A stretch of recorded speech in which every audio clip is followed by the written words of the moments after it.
Okay, tell us who you are and who you're affiliated with. Sure. Well, thanks, Laura. My name is Jonathan Sims. I'm affiliated with the UT Macomb School of Business. I'm a PhD student, at least for the next couple months. I'm in the final stages of defending my dissertation, and I'm here thanks in large part to the Gallagher Center. And that's super. So tell me, what's your dissertation on? What's your area of study on this PhD? Sure.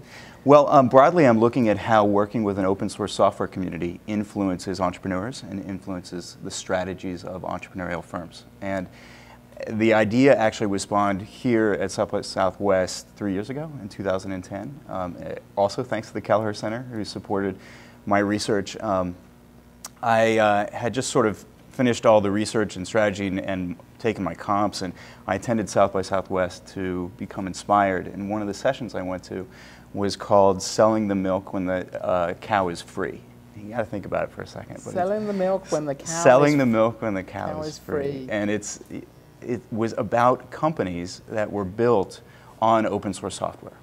So these entrepreneurs wouldn't have had a business or wouldn't have had a very viable business if it weren't for the support from the community. And it was a room that was full to the hallways of 500 people. And I thought, here's a phenomenon that's very interesting and clearly popular right now. And so through that, I did some inductive research, a pilot study, and then a quantitative study towards the end. Fabulous. Can you share some of the insights that you've learned Yeah, about these entrepreneurs and open source? Yeah, so the open source community that I'm very grateful to and I've been working a lot with is called Drupal. Now, it's got a funny name. But it's actually a very, very popular platform for companies to develop websites. So it's called a content management system, and it's sort of the back ends behind some websites that a lot of people have heard of. Economist.com, White House, and even the front page of the UT website uses this open source content management system. And thanks to their nonprofit arm, the Drupal Association, I was able to, and the business school, was able to launch their first ever annual business survey. And that's provided the data for my dissertation. And so the Drupal Business Survey, which will be repeated again this year, allowed me to collect 250 responses from firm-level responses from organizations.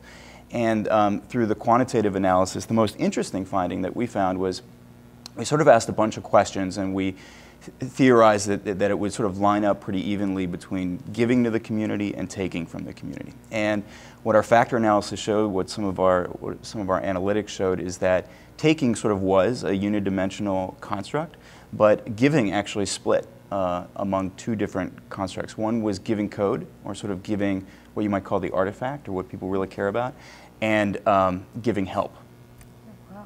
And that's really interesting, because I think what you see a lot at South by Southwest this year, and increasingly, I just came from another session with O'Reilly and the folks of Airbnb and Relay Rides and Etsy, is this idea of the sharing economy. And so giving help and helping other people, which is something, I think your last person spoke about social entrepreneurship, is really something that's very popular with young people, my students, with entrepreneurs, about giving back. And what the open source community shows is that you can grow a business by issuing intellectual property. By, instead of keeping things to yourself, you can actually grow your business by helping other people.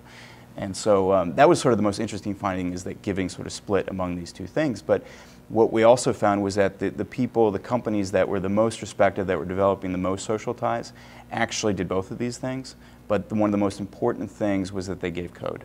So it's good to give help. It's really good to give code.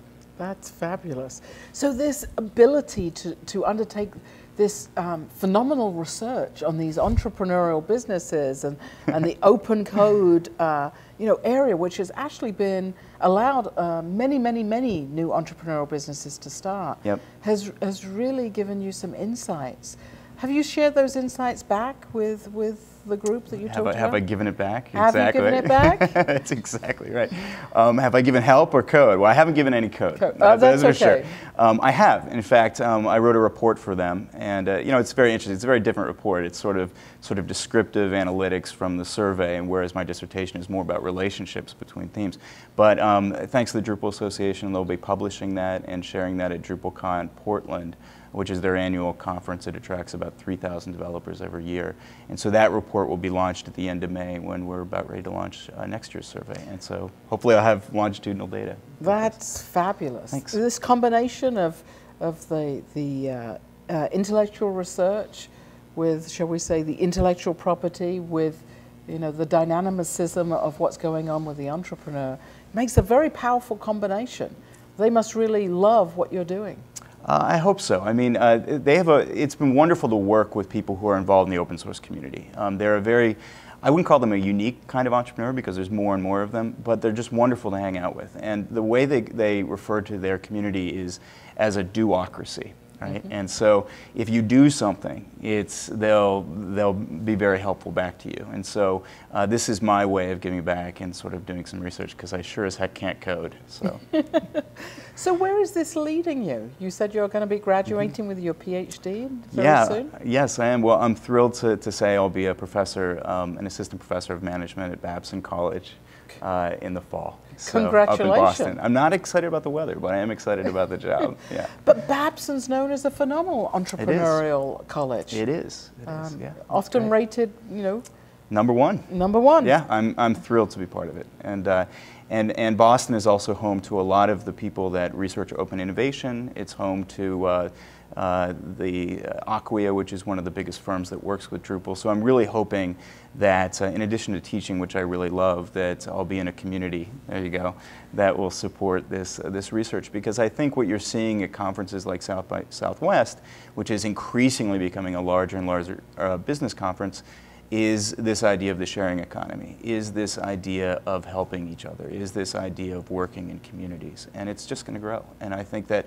as business professors, we can do our students a great favor by researching it and teaching it. And that's something we have done, is taught how do you grow a business working hand in hand with communities. We've done a much better job of focusing on how do you keep secrets and how do you protect your intellectual property. There's another path that some students might want to take. Do you see here at the University of Texas, we're getting more and more community-minded and focused and integrated in the way that your research has shown to be valuable? Yeah, I certainly think so. I mean, the Keller Center has been incredibly supportive, not just of me, but of a lot of the research in this field. UT sponsored with the tech, with a couple of the innovation incubators here, an open innovation conference in the fall, which was fantastic. And you know, a lot of these conferences you'll go and it'll be mostly business people, which is mostly South by Southwest, or it'll be mostly academics. The Open Innovation Conference that UT hosted in the fall was an incredible mix of practitioners, people in the field, and academics. So I'm really pleased to be coming out of such a great program, such a great school. Well, we're very pleased for you. You've achieved so much, and more importantly, we look to have the transplant from Texas into Boston and hopefully have you back here again one day as a tenured professor with us. Oh, wow. Thanks. Thank you Is that so a formal very much. offer? I wished.